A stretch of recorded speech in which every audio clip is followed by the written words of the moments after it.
조선시대에 오랫동안 비가 내리지 않으면 나라에서 꼭 하는 일이 있었습니다. 기우제를 지냈죠. 근데 기우제를 누가 하냐면 왕이 합니다. 드라마에도 우리가 많이 볼 수 있는데 제단을 쌓고 왕이 목욕 재개를 한 후에 경건한 마음으로 제단 가운데 무릎을 꿇고 앉아서 왕 홀로 기우제를 지냅니다. 그리고 보통 이 기우제는 성공적으로 마무리가 됩니다. 왜냐하면 비가 올 때까지 기우제를 하기 때문이죠.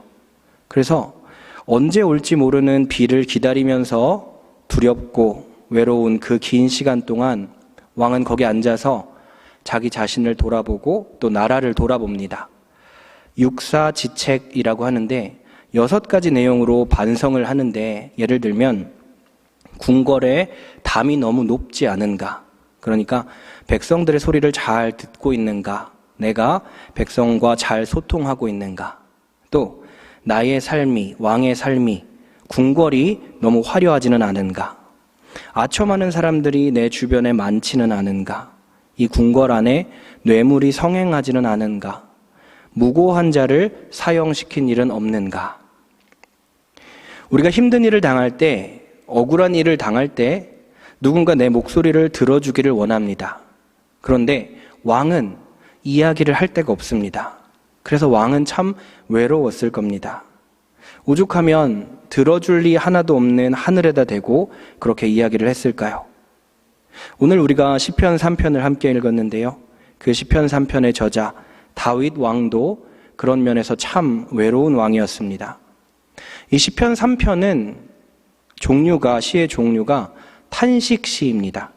탄식시란 억울한 일을 당했을 때, 외로울 때, 너무 고통스러울 때, 두려울 때 하나님께 탄원하는 내용을 담은 시입니다.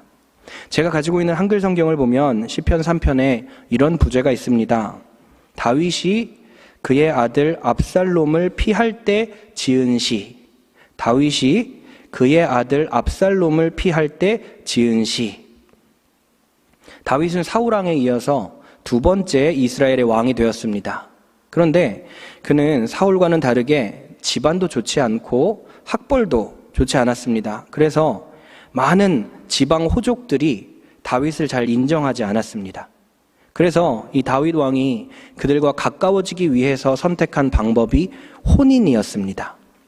그들의 딸과 결혼을 해서 가족이 되면 쉽게 자기 편으로 만들 수 있으니까요. 그래서 다윗은 부인이 많았습니다. 그런데 문제는 여러 아내들 사이에서 태어난 자식들끼리 서로 화목하지가 못했다는 것이죠. 다윗의 첫 번째 아들 맏아들의 이름은 암논입니다. 이 암논은 자기 배다른 누이인 다말을 사랑했습니다. 근데 어떻게 그 사랑이 인정받겠습니까? 그래서 암논이 꾀를 하나 냅니다. 다 죽어가는 것처럼 아픈 척을 합니다. 그 장자가 아프니까 아버지 다윗이 걱정이 됩니다. 그래서 암논을 찾아갑니다. 그리고 원하는 것을 물어봅니다. 네가 무엇을 원하느냐?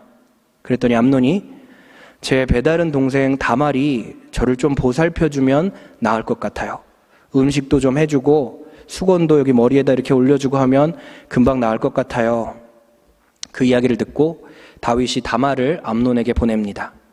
다말이 오니까 암논이 그 자리에서 다말을 겁탈합니다. 그런데 그렇게 자신의 욕망을 채우고 나니까 이제는 다말이 보기가 싫은 거예요. 그래서 다말을 내쫓아 버립니다. 문제는 여기서 끝나지 않습니다. 이 다말에게는 친오빠가 있었는데 그 사람의 이름이 압살롬입니다. 압살롬이 자기 동생이 겁탈당한 이 사실을 알고 화가 나서 첫째 아들 암논을 찾아가서 죽여버립니다. 그리고 도망갑니다. 이 일로 압살롬은 유배를 당하고 유배 후에 돌아와서 아버지에 대항해서 반역을 일으킵니다. 이런 부모에게는 자식이 행복하게 잘 사는 것이 행복이라고 하죠. 그런가요? 그런데 다윗은 그런 면에서는 참 불행한 사람이었던 것 같습니다. 자식들끼리 서로 겁탈하고 싸우고 죽이고 심지어 자식이 아버지를 죽이겠다고 군사를 일으켰습니다. 다윗은 이때부터 압살롬을 피해 도망 다니기 시작합니다. 자기가 왕인 자기 나라에서 도망자 신세가 됩니다. 왕이 되기 전에도 사울을 피해서 도망 다녔죠. 왕이 되기 전에도 도망자였는데 왕이 되고 나서도 도망자입니다. 얼마나 외롭고 아픈 인생입니까? 그렇게 도망 다니던 중에 쓴 시가 바로 이 시편 3편입니다. 시편에는 여러 종류의 시가 있는데요. 지금 우리가 이야기하고 있는 이 탄식시가 있고 찬양시가 있습니다. 대표적인 찬양시가 우리가 잘 아는 시편 8편입니다. 여호와 우리 주여, 주의 이름이 온 땅에 어찌 그리 아름다운지요. 주의 영광이 하늘을 덮었나이다. 이런 찬양시는 보통 하나님의 완벽한 살아계심을 느낄 때, 하나님을 찬양할 수밖에 없을 때, 그럴 때 짓는 시가 이 찬양시입니다. 그런데 반대로 탄식시는 하나님이 없는 것처럼 느껴질 때, 하나님의 완벽한 부재를 경험하고 있는 순간에 짓는 시, 너무 외로워서 이 세상에 나 혼자밖에 없는 것 같은 그런 상황에서 짓는 시가 바로 이 탄식시입니다. 탄식시를 썼다는 건 다윗이 지금 이 시를 쓸 때 너무 외로워서 마치 하나님이 없는 것처럼, 하나님은 없다, 그렇게 느껴졌다는 것입니다. 그래서 1절에 다윗이 이렇게 고백합니다. 여호와여, 나의 대적이 어찌 그리 많은지요. 일어나 나를 치는 자가 많으니이다. 다윗이 지금 하나님을 부르는데 여호와여 라고 부릅니다. 이게 뭐가 특별한가? 다윗은 보통 하나님을 부를 때 미사여구를 엄청 많이 썼습니다. 무소부재하신 하나님, 나의 방패이신 하나님, 전능하신 하나님, 나의 피난처 되신 하나님, 최소한 여호와 우리 주여, 나의 주님, 나의 하나님, 이렇게 불렀습니다. 그런데 지금 여호와 하나님을 부르는데 다윗이 그냥 여호와여, 여호와여 이렇게 부릅니다. 지금 다윗에게는 그만큼 여유가 없다는 것입니다. 완전히 구석에 몰린 상황이라는 것입니다. 그러면서 하는 말이 나의 대적이 어찌 그리 많은지요. 일어나 나를 치는 자가 너무 많습니다. 많은 사람이 나를 대적하여 말하기를 그는 하나님께 구원을 받지 못한다 하나이다. 지금 방금 읽은 이 1절부터 2절 말씀에 계속해서 반복해서 나오는 단어가 있습니다. 많다, 많다라는 단어가 3번 나옵니다. 대적이 많고, 나를 치는 자가 많고, 나를 조롱하는 사람들이 너무 많습니다. 이게 지금 다윗이 느끼고 있는 심정입니다. 대적은 저렇게 많고, 나를 욕하는 사람은 저렇게 많고, 나는 혼자다. 그래서 지금 계속해서 많다, 많다, 많다 이야기합니다. 그런데 그 많은 사람들이 다윗에게 하는 말이 뭐냐면 그는 하나님께 구원을 받지 못한다. 쉽게 말하면 하나님은 너를 구원하지 않아. 하나님은 너를 돕지 않아. 하나님은 이미 너를 버렸어 라고 조롱한다는 것입니다. 말씀드렸다시피 시편 3편은 탄식시입니다. 탄식시는 외로울 때, 하나님이 느껴지지 않을 때 쓴 시입니다. 그런데 그런 외로운 상황에 있는 이 다윗에게 사람들이 지금 그렇게 말합니다. 하나님은 너를 버렸다. 얼마나 지독한 고통과 외로움을 느꼈을까요? 지금 이 상황만 해도 죽을 것 같은데, 상황만 해도 너무 힘든데, 거기다가 어느 누구도 하나 나에게 공감해 주지 않고 모두가 나의 상황을 비웃고 나를 조롱할 때 다윗이 느꼈을 심정은 상상도 되지 않습니다. 극도의 외로움 가운데 홀로 던져져 있는 지금 다윗은 그런 상황입니다. 여러분, 홀로 있다. 이 홀로라는 말처럼 쓸쓸한 말이 또 있을까요? 인간에게 관계가 없다면 우리가 그것을 인생이라고 부를 수 있을까요? 부모와 자녀의 관계, 부부 관계, 친구 관계, 동료 관계. 사람은 관계 없이는 살 수 없습니다. 그래서 우리는 관계를 중요하게 생각하고 또 그것에 집착하기도 하는 것 아니겠습니까? 세상에 외롭고 싶은 사람은 아무도 없습니다. 쓸쓸하고 싶은 사람은 아무도 없습니다. 그 누구도 혼자가 되고 싶지는 않습니다. 그런데 혼자 있다는 것을 또 다른 말로 하면 고독이라고 표현할 수도 있죠. 근데 왠지 모르게 우리는 이 고독이라는 말을 긍정적으로 받아들입니다. 저 사람은 고독을 즐기고 있다. 우리가 그렇게 말하잖아요. 고독을 즐기고 있다. 이렇게 말하잖아요. 즐긴다 라고 하잖아요. 아무도 외롭거나 쓸쓸해지고 싶어 하지는 않는데 가끔 고독은 필요해 보입니다. 사람에게 치이고 관계에 치이다 보면, 육아에 치이고 또 부부가 서로에게 이렇게 치이다 보면 잠깐만, 진짜 잠깐만 고독해지고 싶다. 이런 마음, 눈빛만 봐도 공감하시는 분들이 좀 계신 것 같아요. 어쨌든 우리는 외로운 건 싫어하는데 고독은 가끔 즐깁니다. 왜 그럴까요? 고독이 주는 긍정적인 영향이 있기 때문에 그렇습니다. 혼자가 되어야만, 혼자일 때에만 보이는 것들이 있기 때문입니다. 첫 번째로, 혼자 있으면 내가 보입니다. 내가 지금 얼마나 속상한지, 내가 얼마나 지금 힘든지 내 감정이, 내가 보이기 시작합니다.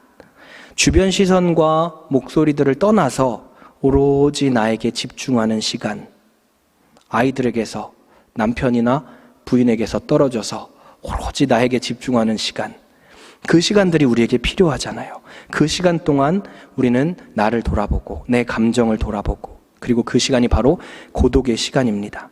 조선시대의 왕이 기우제를 지내면서 자기 자신과 나라를 돌아봤지요. 고독이라는 건 이렇게 잃어버렸던 시간, 잊고 있었던 나를 찾는 시간입니다. 그리고 또 고독의 좋은 점이 두 번째가 있습니다. 그리스도인에게는 그 순간이 하나님의 실제를 확인하는 순간이라는 것입니다. 우리 그리스도인들은 고독 중에 꼭 찾게 되는 이름이 있습니다. 주님, 주님. 너무 힘든 상황 가운데, 나 홀로 있는 것 같은 그런 상황 가운데 우리가 꼭 찾게 되는 이름, 주님. 고독 끝에는 결국 우리가 그 이름을 반드시 부르게 됩니다. 평소에는 주변 사람들의 말 때문에, 내 상황과 내 환경 때문에, 그리고 내 감정 때문에 미처 보지 못했던 하나님의 살아계심이 고독 속에서 다시 발견된다는 것입니다. 지금 다윗은 고독 가운데 있습니다. 그래서 처음에는 자기 자신을 들여다봤습니다. 보니까 너무 속상한 거예요. 나를 둘러싼 대적이 너무 많고 사방팔방이 전부 다 막혀서 나는 완벽하게 혼자가 되어버렸다. 너무 외롭고 너무 고통스럽습니다.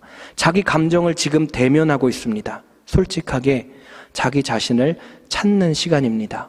그리고 그 시간이 지나자 비로소 하나님을 찾게 됩니다. 2절까지는 다윗이 탄식을 하다가 3절부터는 분위기가 확 달라지는데요. 우리말 성경에는 지금 빠져 있지만 원어 성경은 3절 말씀을 이 단어로 시작합니다. 그러나 적들이 이렇게 많고 그 많은 적들이 다 나를 조롱하고 그래서 나는 너무 외롭고 하나님 정말 계신가? 너무 고통스러웠는데 그러나 여호와여 주는 나의 방패시요 나의 영광이시요 나의 머리를 드시는 자신이다. 주님은 나의 머리를 드시는 자다. 재판대에서 피고가 고개를 푹 숙이고 있는데 재판장이 판결을 내립니다. 당신은 무죄입니다. 땅. 그러면 숙이고 있던 그 피고가 그 순간에 머리를 들어 올립니다. 무죄 판결이 났으니까 이제 자유인이 된 것입니다. 머리를 들다라는 말은 지위를 회복시킨다 라는 말입니다.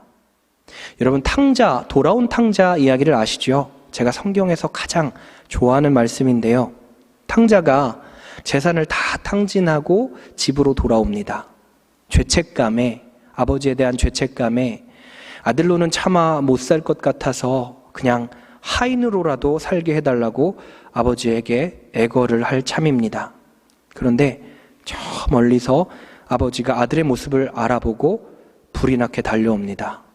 나를 때리려고, 나를 혼내시려고 저렇게 달려오시나 싶었는데 갑자기 아버지가 오시자마자 부둥켜 안고 입을 맞추고 겉옷을 입히고 손가락에 끼었던 가락지를 아들에게 끼워줍니다. 너는 내 아들이다. 원래 내 아들이었고 지금도 내 아들이다.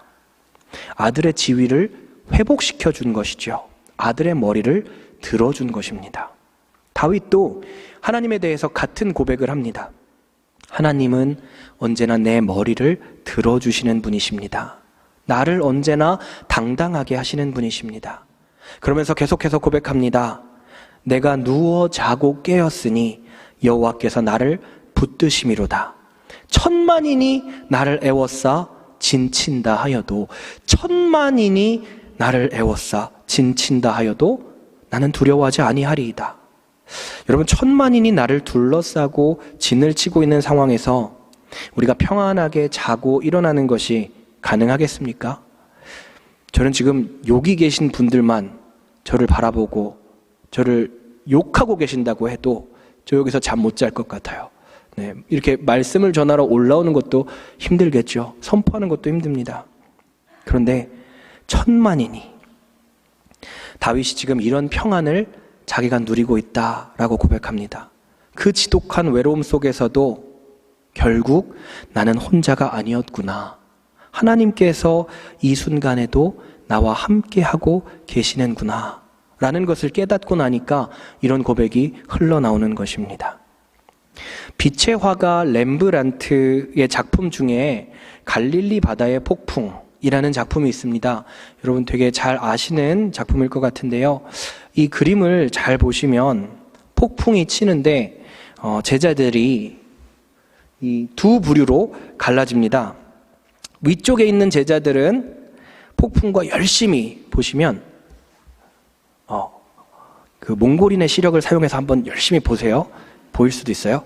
위쪽에 있는 제자들은 이 폭풍과 열심히 사투를 하고 있고, 그 다음에 감사합니다. 신기술이네요. 네, 아래쪽에 있는 제자들은 예수님을 중심으로 동그랗게 모여서 예수님을 바라보고 있습니다. 그쵸? 보이시죠? 여러분, 사람들은 살면서 누구나 문제를 경험합니다. 문제 없이 살아가는 사람이 어디 있겠습니까? 물론 사람마다 문제의 경중은 다 다르겠죠. 그런데 유명한 말이 있잖아요. 사실 내 문제가 제일 힘들고 내 문제가 제일 커 보인다. 그렇죠? 중요한 선택의 기로에 우리가 설 때가 있고요. 일이 잘 안 풀릴 때도 있고요. 관계 속에서 상처를 받거나 또 상실의 아픔을 우리가 겪을 때도 있습니다. 그래서 그럴 때면 때로는 하나님 정말 계신가? 하나님께서 정말 내 기도를 듣고 계신가? 하나님께서 정말 나와 함께하고 계시는 건가? 그런 생각이 들 때도 있습니다. 다윗처럼 극도의 외로움 속에서 하나님의 부재를 경험하는 순간들이 우리에게도 있다는 것입니다. 이런 순간에 우리에게는 두 가지 선택지가 있습니다. 하나는 위쪽에서 파도와 싸우고 있는 제자들처럼 고군분투하면서 내가 열심히 끝까지 싸워보는 겁니다. 내가 알고 있는 방법으로 지금까지 해왔던 대로, 다른 사람들이 말하는 대로 되든 안 되든 어떻게든 열심히 한번 해보는 겁니다. 그런데 어떤가요? 여러분, 위에 있는 제자들은 열심히는 하는데 외로워 보이지 않습니까? 또 다른 선택지는 내 배에 지금 누가 함께 타고 계시는지를 생각해내는 것입니다. 그리고 그분을 먼저 바라보는 것입니다.